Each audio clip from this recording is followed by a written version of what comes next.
¿Cómo explicarías a alguien que no conozca Mali, que seguramente es la gran mayoría, que les sonará, pero no ha estado? ¿Qué tipo de país? ¿Qué se encuentra en Mali? Pues Mali, que de hecho ahí fui antes del anterior podcast, pero hablamos de tantas cosas que claro, no hubo tiempo. Eso fue en diciembre de 2021. Y es muy curioso porque en África suele ocurrir, y se entiende, ¿no? En los países que llevan muchas décadas en conflicto, te encuentras una población muy crispada, con muchos odios también entre sí. También no solo es una población en conjunto, el tema es que también son muchas etnias viviendo juntas en un mismo país, en una misma ciudad. Son zonas complicadas y se nota en el carácter de la gente. Sobre todo yo, que voy con una cámara. Aquí es difícil grabar, aquí hace falta un permiso, este tío no me deja, este me contesta mal, este parece que me quiere pegar. Situaciones como muy tensas, que hay mucho roce. O sea, en Mali notabas que... No, esos son en los países que, pues por ejemplo, en el Congo, en Sudán del Sur. Vale. Lo curioso de Mali es que también lleva décadas de guerra, de historia muy trágica, y sin embargo era una población completamente amable, sonriente, acogedora.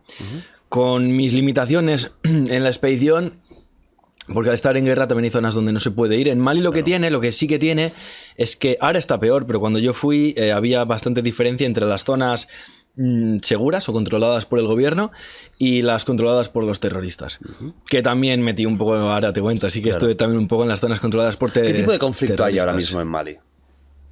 Desde la década de los 60, los tuareg, bueno, lo que digo, el problema de África siempre son las fronteras impuestas.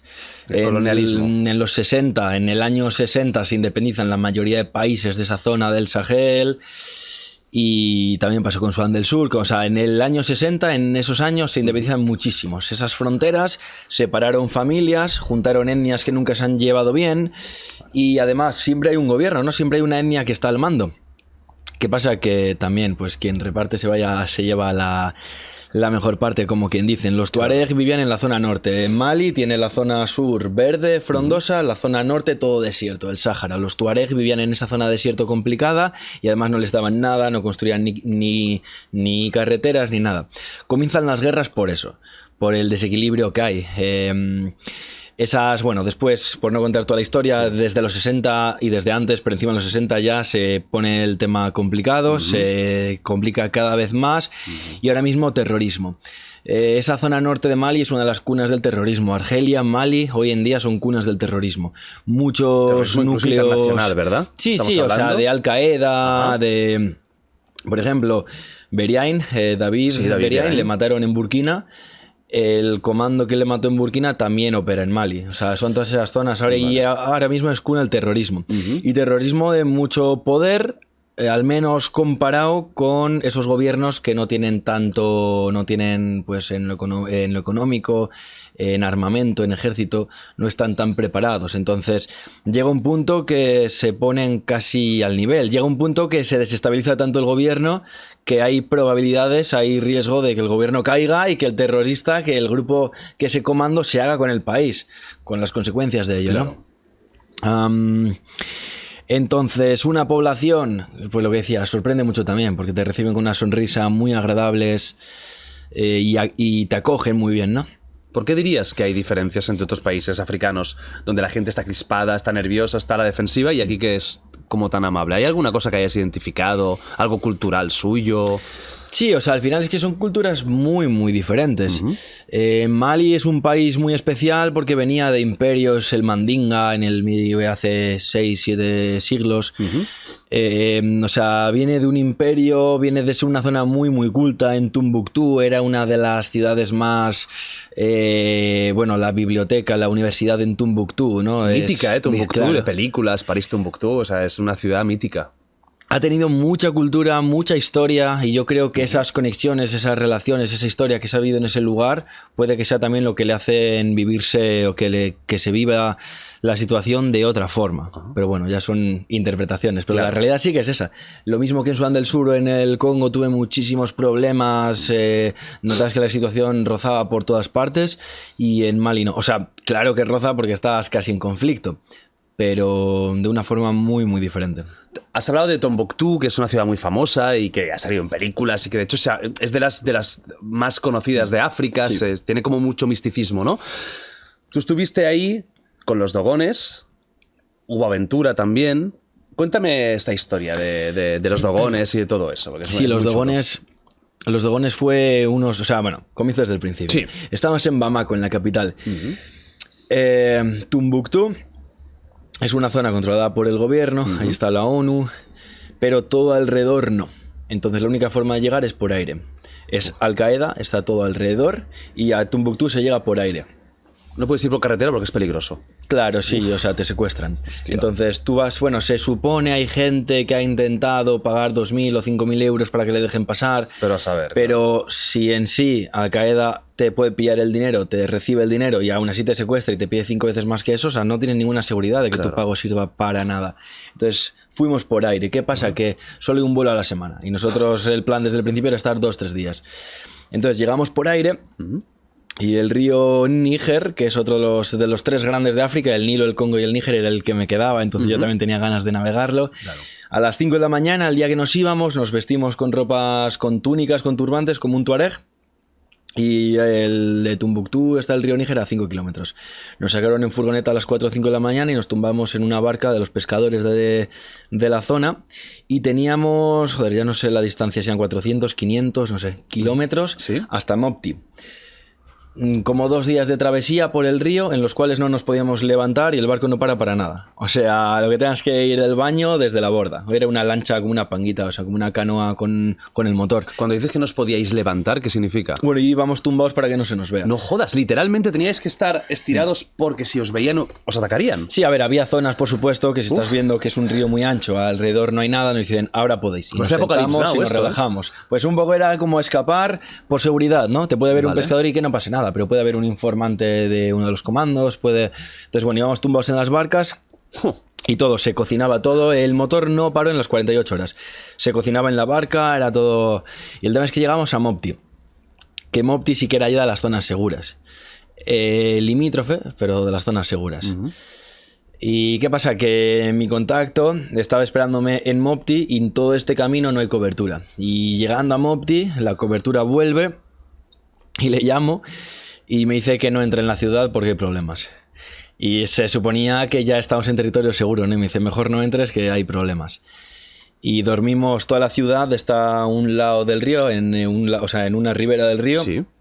Entonces, nuestra única solución era dormir en la otra ribera, pero en la misma barca. Y varos en la orilla. O sea, me refiero que cualquiera podía venir andando. Claro, ya sí. ese día dormías con esos... Claro, cualquier movimiento que veías, luces, era gente de los poblados. No era nada, pero todo el rato dices, joder, estoy aquí, estoy en la barca, puede venir cualquiera andando. Porque el problema es que si se hubieran encontrado terroristas. Es que el gran problema hubiera sido ese. Sí, lo que pasaba en la ciudad es que estaba llegando... Se había descontrolado la situación.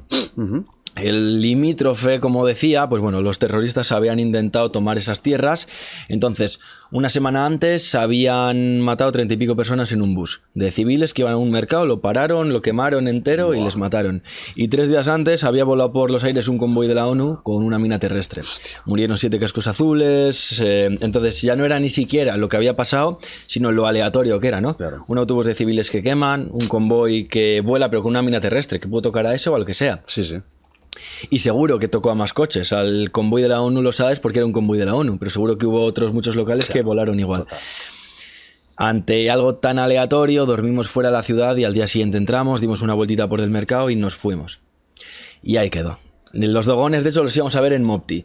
Dijeron que no porque en una situación, pues eso, como he explicado ya, se veían en riesgo y dijeron que no. Ahí al lado está el país dogón, es de donde vienen los dogones. Es una de las etnias más interesantes del mundo. No se puede entrar porque están también en guerra. Eso es una guerra tribal de los Fulani, que son nómadas del desierto, con los dogones. Entonces muchos refugiados dogones están por el país. Y ellos siempre viajan con sus trajes y con sus máscaras, que es de sus elementos más identificativos y más interesantes. ¿Qué tienen de los dogones de particular que digas tú? Bueno, hubo les hace un diferentes? antropólogo que hace unas cuantas décadas les investigó, vivió con ellos durante un tiempo. ¿Qué pasa? Que muchas de esas cosas tampoco se han podido confirmar luego, entonces muchas de esas cosas parecen más interpretaciones de ese hombre, pero bueno. Lo que no se puede negar es que ellos hablan de unos dioses, de una especie de reptilianos que llegaron en barcos de fuego desde el cielo y aterrizaron y les dieron semillas e información sobre cómo era el mundo, y esto se relaciona con naves que llegan del espacio y que llegan, ¿no? Y también muchísimo más, o sea... Ellos tienen un ciclo para... Ellos, a la estrella que rinden culto es a Sirio, que es la que más brilla. Sí. Sirio hace poco tiempo se descubrió que no era una estrella sino un sistema de 3 estrellas, creo, porque hay Sirio A, Sirio B y Sirio C. El Sirio B creo que es la que rota en torno a Sirio A y tiene un ciclo de rotación, o sea, una rotación entera son 50 años, que es justo el tiempo que hay para el Sigi, creo que se llama, que es su ceremonia de las máscaras. Pues cada 50 años en honor a Sirio se hace una ceremonia, 50 años que es lo mismo que la rotación de la estrella. O sea, ¿cómo podía saber eso una tribu en África, no? ¿Qué pasa? Que también había algunos, y Carl Sagan, muchísima gente habló de ellos, hay muchos libros, en Occidente se les investigó mucho, sí.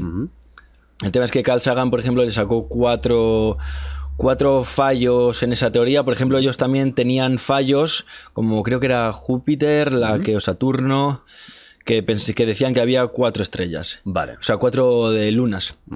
Cuando hoy en día se sabe que hay muchas más. Esas 4 lunas que se decía, o 6 lunas, era lo que se creía en la ciencia por ese entonces. Vale. Entonces dices, eso es información que les ha llegado desde Europa. De alguna forma. Entonces, claro, sí. Y algunos dogones, como era colonia francesa, habían luchado, creo que era en la Primera Guerra Mundial. Dogones habían sido... Entonces sí habían tenido cierto contacto. Vale, y de ahí podían sacar ciertas ideas para sí, este culto, ¿no? Pero esto es un tema de desarrollo, porque es muy interesante, sí que es muy interesante. Y no pudiste, por eso, estar con ellos mucho rato, ¿no? No en el país Dogón, porque en el país Dogón hay una falla, hay un muro rocoso que tiene todas esas pinturas.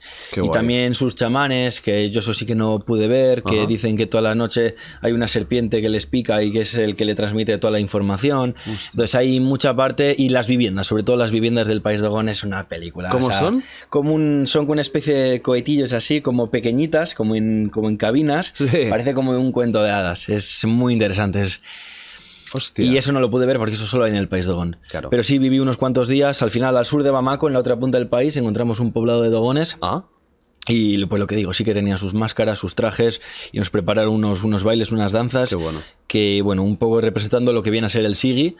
Pero claro, el Sigi es una vez cada 50 años. Eso ya sí que sería otro mundo. Claro, tenés mucha suerte, ¿no? que hubiera coincidido. Cuando entrasteis en la ciudad, sabiendo lo que sabíais, ¿no? Que estaba la cosa muy mal, ¿tenías mucho miedo? Porque habías dormido fuera, no había pasado nada, pero entrabais a la ciudad. ¿Cómo lo viviste ese momento? Bueno, más que miedo eran nervios un poco. Pero por lo que decía ahora, porque era como que por lo aleatorio de lo que nos contaban, ¿no? Una mina terrestre, un bus de civiles, no hay un objetivo, ¿sabes? Claro. Solo quieren sembrar el caos. Entonces eso ni siquiera te puedes defender, ¿no? Porque eso es, si te toca, te toca. Sí.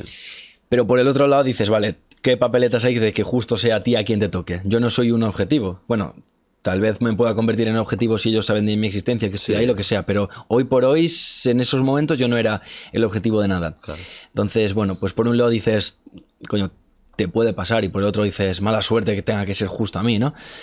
Entonces, bueno, el angelito y el demonio en tus hombros te van diciendo, ¿no? ¿Notaste por eso el ambiente? ¿Se notaba en el aire que había tensión o no? Sí, no, de hecho, uno de los problemas que había habido el día antes es que la propia población se había revuelto en las calles, y pues como lo que vendría a ser en Europa una manifestación, pero hay como mucho protestas en las calles, ¿no?